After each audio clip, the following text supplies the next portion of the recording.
Hello, everybody, and welcome back. This is Jackie Schwab from the Press Play Lifestyle Inspired podcast, which is a podcast that does interviews with people like our new friend here, Kristie, on topics to help people and our listeners, that's you, find the resources, tools, and support you need to be your best inspired self. So how are you today, Miss Kennedy? Absolutely wonderful. How's it going, Jackie? It is going wonderful. Thank you. It's warm here in Wisconsin. I live in Milwaukee, and it's never warm here, so I'm feeling pretty great. Well, let me tell you, in the Sunshine State, us Floridians, we are having a ball. Oh, yeah. What's the weather like? 80? 80. Are you serious? Well, I'm so I guess serious. we're in 50s, which is pretty warm for us, so that makes sense. How about if you wouldn't mind, could you just give the audience a little bit of introduce yourself? And I mean, I could start by probably embarrassing you and telling them you're a TEDx Audacious leadership keynote speaker, authentic lifestyle author, the owner of Queenfidence Global Image Consulting, pretty much an everyday awesome lady. But what would you like us to know? You know, I am Southern charm at heart. I love people. I love seeing individuals live out their fullest capacity. You know, we have so much inside of us, and oftentimes we hide. And that was my story. I was always hiding from myself, hiding from my gifts and talents. I didn't want anyone to know that I spoke. I didn't want anyone to know that I sang. I'm a makeup artist. You know, you name it. I'm a creative, and it wasn't until I got very comfortable with being who I was created to be that I really started flourishing. And so I'm on this mission to inspire others that are like a turtle hiding in their shell, or that butterfly is not daring enough to break out of the cocoon. I want them to know that life on the other side is so much richer, so much more fulfilling and thrilling. So what do you think, what were the things in your environment and in your life that seemed to help create roadblocks that didn't really let you, bloom until whenever it is that you did bloom? And I'm still blooming, and that's something That's about the good. evolution process. You know, we're constantly going from strength to strength, face to face. And for me, as a young child, as I look back in the corridors of my mind, I remember being in a very volatile environment. My parents, they were always at each other's throats. And so that was one thing that made me go inside the shell. And as you know, you'll start looking at your life, you look for the patterns. Where did this fear first arrive? What's the origin? And being an intelligent woman now, I can process better. When you're a child, you don't know what's happening to you. You don't even have the vocabulary to be able to articulate the pain that you're experiencing, and then them going through divorce. And I remember when they would fight, Jackie, I would always run to my next door neighbor's house. And that was my shelter. So I had their fight or flight. And so I learned to run and hide. You understand that? There were times where I would hide in our laundry basket. And so I started practicing that naturally. And so anytime I would sign up for talent shows, I would be in the audience and my name is on the program and I'd be hiding in plain sight. So it just led to this pattern of hiding. So that was one of the major obstacles that, for me, that prevented me from using my voice at a young age. Yeah, and I think I'm sad to say, but I believe that there are a lot of women who grew up in some sort of volatile space. I mean, I have 5 stepdads. We lived in a car for a while. My mom was very, very abusive. And for us, it was always an extreme, right? It was either you stood up and you knew how that was going to go. And sometimes you stood up, or you pretended not to be there because that didn't hurt quite as much. And unfortunately, then the women take that in with them into adulthood, but it doesn't serve us anymore as women, right? As young women, as moms, as professionals, it doesn't serve us to hide away from who we are, because it just lets those cycles keep going. Right there. Right. So you were able to sort of identify that as an intelligent woman, right? Kind of looking back and going, "Eesh, that sucks." Was there a specific moment or even a couple incidences where you just where was that turning point where you said, I'm not supposed to hide. I'm supposed to be strong. I'm supposed to whatever you think you're supposed to be. But did you have an event or a moment that was like a big turning point from you? Almost definitely. I had several actually, but one of the pivotal ones I can remember like the back of my hand. It was October 1997. And one thing about individuals, when we experience pain, if we don't deal with that pain, it shows up in so many other ways. And so we turn to vices. And for me, it was alcohol, smoking with my friends, going to parties, from being promiscuous. And I remember heading to one more party. It was the game of the year. I'm a Florida State grad, and it's a Florida State versus Miami. And we were in the airport, me and my friends, getting ready to get on the plane. And while there was a mix-up in the ticket, I'm talking to a shoe shine man, and he asked me two questions, Jackie, that changed my life. I kid you not. He said, "Are you happy? And are you exercising your gift?" I could not say yes to either of those questions. I had shades on, my eyes were bloodshot red, I was extremely intoxicated, and I never sang in public. I would be so afraid of my voice. When I was standing behind my own door in the apartment, I would look through the peephole to make sure no one was on the outside that could hear me in my own house. This is how bad I was encaged to fear. And right there, I started singing. So I knew something was happening, and I'm a believer in God. And so I knew he was dealing with me. I had been running, and I could no longer run anymore. It was time to take a stand. And so I told my friend girls I had to go home that night. There was no more partying. I haven't touched a drink in 23 years. But that was the major turning point. I was at a crossroads. Are you going to continue to live this destructive life, going nowhere, fast? Or are you going to make a difference and leave a legacy worth remembering? Because all of that potential, it was going down the drain. Wow. So God gave you a shoe shine man. I He love it. did. He Right. I did. think It was so we great. if we look, there's always signs around. You just but thankfully that man decided that he had to share with you. I'm telling you, we're That's everywhere. awesome. I'm telling you, we're everywhere. And I'm so grateful. And even talking about the power of your voice, what if he didn't use his voice? My life could have gone a whole different direction. Or if he'd have been too scared to share. Yeah. And he I didn't make it something extended. It was just two questions, but they pierced me to the core. That's amazing. That's amazing. So you said you had more than one. So, that sounds like the beginning of the awakening, right? Where you Yes. started becoming the princess on her way to the queen. So what's something else that sort of like was another turning point for you? Specifically, one of the things you talk about is being the comeback queen. So does that mean you've been kind of kicked down a few times and had to keep getting back up? It most definitely does. I have more than the regular share of being kicked down, and hence you don't know how much strength you have until it's put to the test. And so as I was starting to find out who is Kristie, that was one of the first questions that I asked myself, Jackie. Who am I? Why am I here? And what type of legacy do I want to leave behind? And I always had that drive for entrepreneurship. I really could not articulate it again, but it was there from a childhood. I remember playing with my friend girls when we were growing up. We created our own company called the Kangaroo Shoe Company. We were selling each other's shoes. So it was there. And sometimes you don't have someone to model that in front of you. So you don't know how to implement. You don't know how to build it out. What does that look like? I've never seen a Black successful woman in front of my face.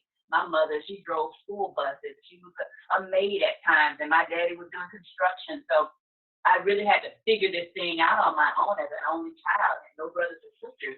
So I remember 1999 was another turning point that really thrust me into entrepreneurship. And at this point, I'm working at the homeless shelter because I always love helping the less fortunate. I'm drawn to them. Those that have been given a hard track in life. I want to see you win, the underdog. And I was working there, and I saw a lot, and it really had me in tears many a day. But we had a budget cut, and so December 6th, 1999, they kicked me out due to the budget cut, and I was left with no income. And so at that moment, it really is that sink or swim mentality. You find out, okay, 2 days later, I found myself at the division of corporation that was filing a fictitious name. I had no idea what I was doing, but I was researching and I was implementing, researching and implementing. And that's why I tell women, do what you can with what you have right where you are, because you're not supposed to know it all. You know, that's why it's a walk of faith. You take the leap and the net appears. And that has literally been the story of my life. But I suffered and struggled for 8 months trying to figure this thing out. My first product was a bowls of hope, because I needed hope. So I was selling this potpourri-based bowl for decor in a woman's home or office. And at $5 a bowl, we weren't going to get rich. And so at that point, one of my friend girls, she knew someone at the university, and they gave me a secretarial position. Now, mind you, I had no secretarial skills, but I was willing to learn. And that plays a part in the role of humility, because there are some days when you do have to eat some humble pie so you can create the life of your dreams wherever you have to start. And so that was the beginning of another rise. I'd fallen and I was rising again. You fall and you rise. Wow, that's beautiful. I always love those roller coaster stories. Oh, Then you find out who you are, you know, when you've got to get back up. It's easy when things are easy, right? You kind of yes. just like, you're doing what you're doing, and then somebody kicks you in the mouth and you're like, well, all right, how do I do this when I can't speak? Let's just see how this goes. So it sounds like you've gone through a ton of things. But one of the most recent ones that I've noticed in terms of things that you're working on now is this peak performance program. Since it sounds like you're extremely passionate about helping women find, or maybe even anyone, but Queenfidence, I assume maybe women, but helping them find their gifts, right? Their special thing. So what are these 4 peak performance areas that you focus on in your program to help women do that? Yes. And so it's been for me a 23-year journey in discovering, and I've condensed it. Hence, you're not going to be able to master anything in 90 days, but I definitely can put you on the right path to know the direction you should be going in, because I think that's one of the major problems that I see with women, the confused state. What am I here for? What's my purpose? What are my gifts? What's my story? How do I make that succinct so people believe in me? Can I really own this? The imposter syndrome, all the things that we go through in our mindset. So for me, I focus on mindset mastery, because you're going to have to combat your fears, that it's real. No matter what level of success you encounter, they're going to be there. There are new levels of fears you have to face. Now you have to deal with people coming to you with their own agendas. How do you handle that graciously? Then you got to learn time management, so many things. And you're wondering, is it too much for me? Did I bite off more than I could chew? So mindset mastery is a big piece.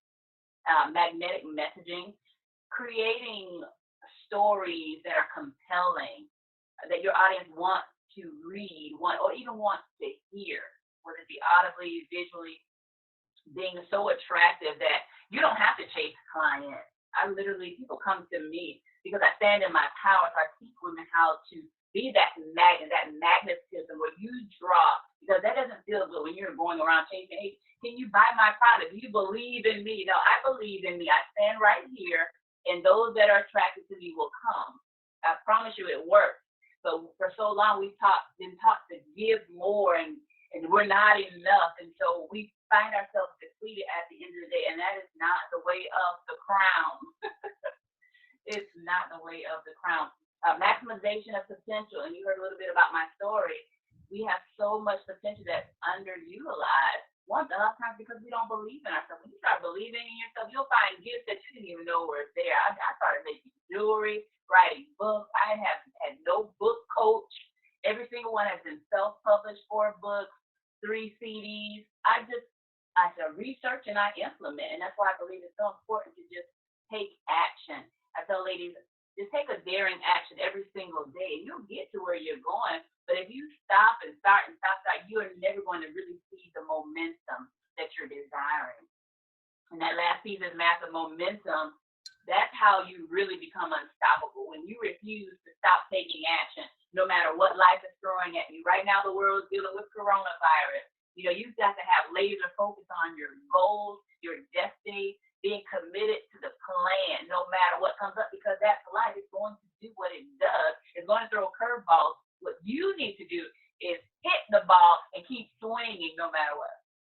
I love it. I love it. I think that one of the things that's so amazing, that you're doing a great reframe on, right? So a lot of us will run into an obstacle, but it could either be an obstacle or it could be a lesson, right? Mm-hmm. It might just be that you had to go through that so you knew the next right question. You knew the next gift that you were supposed to uncover. But I mean, I know what I distinctly remember this. You'll, I don't know if you'll relate, but you'll kind of get it. When Okay. I was a second grade, we'd always lived in either like a trailer or like a smaller mobile home or something like that. And one of my friends had invited me to their house, and I was like just so awestruck. It was a modest two-story, right? It had a basement with like a finished basement, and like the concept of a basement, and I thought they lived in a mansion. Like I was Mm-hmm. just completely overwhelmed. And the mom was a school teacher and the dad was a construction worker. So they didn't live in a mansion. My head still, to this day, the picture in my head is these people lived in this amazing place. But my big dream to that point was to get a double wide. I wanted to be in a big trailer, not the little one, right? And then I was like, oh, but you're not rich. And they're like, no, we're just trying to make it through today. And so my perspective Mm-hmm. got, it was widened for me, and I was like, wow, people live like, this is a house people actually live in, not rich people, just like people who pay their bills. Huh, that's Mm-hmm. interesting, Come right? on. And so now I have new questions, New right? question. And I'm a reader, so for me I was like, oh, now I got to find out like what's going on here. But until that point, my mom hasn't been out of high school, and my dad was undereducated as well, and brilliant, both differently. But you just don't know what you don't know, Yeah, right? you're So if you absolutely keep massively moving like you're saying, you're going to fall into something you don't know, which is good right. because your perspective now Yeah. will expand. It's That's, amazing to me how resilient mm, the women are that I get mm, like the chance to interact with. That so many have had like just story after story of hardship to just decide not to stop. They're mm. just not going to roll over. They're going to keep going. Um, so do you have, with all the program sounds amazing. Do you have like a client story that you particularly like to share? You don't have to share their name or anything. Don't call anyone out, but someone where you were just like, oh, thank goodness she found me. Like, I'm so glad she found herself. Oh yeah, yeah. One that stands out. Try not to get emotional thinking about it. She was at a breaking point and an abusive relationship. Brilliant woman that has no idea of suffering and decreasing her value by being with the wrong person, toxic relationship. She was at a place where she was suicidal because they had a bad breakup and she couldn't see life without him. And so I began to work with her just literally in the first few days. Her life started turning around. She hadn't eaten in 7 days. Oh, She was just not herself. I mean, frail. And I started building her up with mindset mastery, giving her these new concepts and to see herself differently, life without him. And I'm telling you, within the first 2 days, she was eating again. So I know it works because when you're at that place, it's almost like you're spiritually in ICU, and you cannot have the wrong people in your ears. That's why you need a coach. If someone's on your side that's fine for you, fighting for you, and because I'm a fighter, I know the type of women that I can help get massive breakthroughs for. You cannot be in a dismal situation in the muck and miry clay, if you will, and not have a fighter alongside of you, because some people just don't even understand what it means to fight for your life, fight for your dreams, fight for your mind, all at the same time. So it takes, I call bodacious belief and a radical resilience to be able to break through those internal barriers to get back to some type of normalcy. We're not even talking about your best self yet, just stability. And I saw her fight through it and watched her just blossom right before my eyes. And she's doing great now. She is in love again. She is working, from home. So she's doing life on her own terms. It's just been amazing. And on those days when it's difficult for me, or if I feel like I'm not experiencing the progress that I desire at the speed I desire, I remember those moments that those are some of the most major wins, and you can't put a price on Yeah, except for mama got to eat. that. I say that too. I love helping people and I like food. So, there's I kind of that know. line in the middle. Yeah, yeah. Sister gonna Uh, get paid, but in terms of the internal reward, it's priceless. so tell us a little bit about the latest book. So there's the most recent one. What's that about? Yes, this is my baby. Queenfidence, 70 Days of Rain, an inner guide to transform your life. Just released around February 13th, actually, Valentine's Day. So I call her Audacious. That's my love child. It took me 2 years and 4 months to produce her.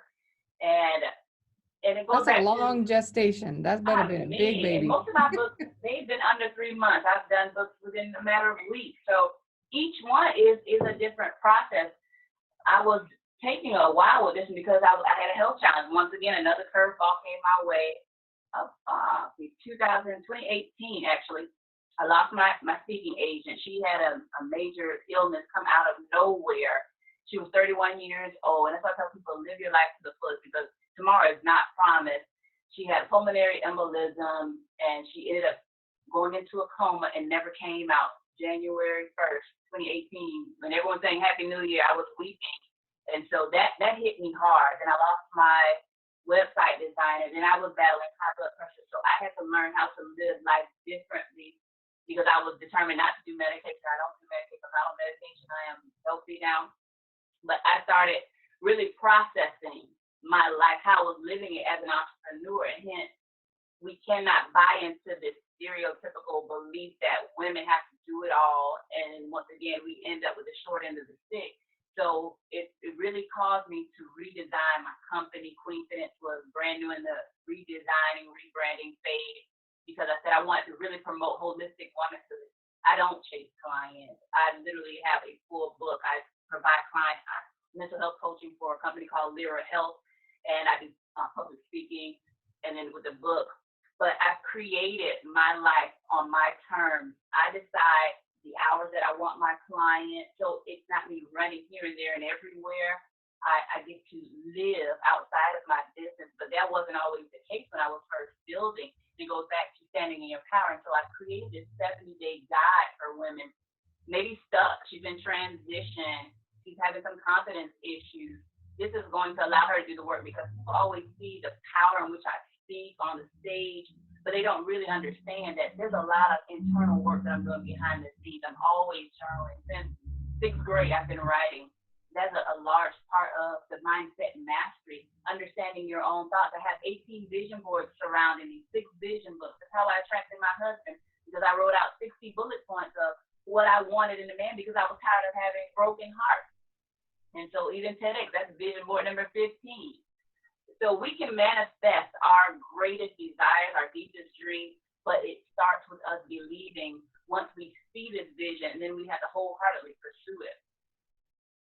That's amazing. That's amazing. So who is your ideal client? The executive leader, professional businesswoman. She's ready to go to the next level. She already is walking in her purpose, but she knows that she is still playing small. She really has not embraced fully the power that she's been given. And so a lot of times if you see her in networking meetings, she may not voice her opinion because she's still fearing being judged. So I deal with the woman who has really yet to step into the fullness of who she's been created to be. She's on the cutting edge. She's right on the cusp, but she just needs a little push out there so she can be a bad mamma jamma. I love it. I love it. So how do these queens in waiting find you? How can they connect with you and become part of your tribe? Yes, Queenfidence.com. Queenfidence.com. QUENFIDENCE.com. I'm on social media, Queenfidence Image at Facebook and Queenfidence Image Consulting at Instagram. If you want my personal, it's Kristie Y Kennedy, KRISTIEY Kennedy on all platforms. Well then, that's amazing. You've been doing this a couple times, huh? Yeah, just a little bit. Oh, that's awesome. So what we're going to do is make sure that all of that stuff is in the show notes. so that anyone who would like to get a hold of you will be able to do that. And I just Awesome. wanted to say thank you so much for taking time out of your newly reprioritized schedule to spend time with us today. Thank you. It's an honor. I appreciate you and the work that you're doing. Keep empowering women, honey. We need you. Thank you. Have a good day. I'll see you soon. You too.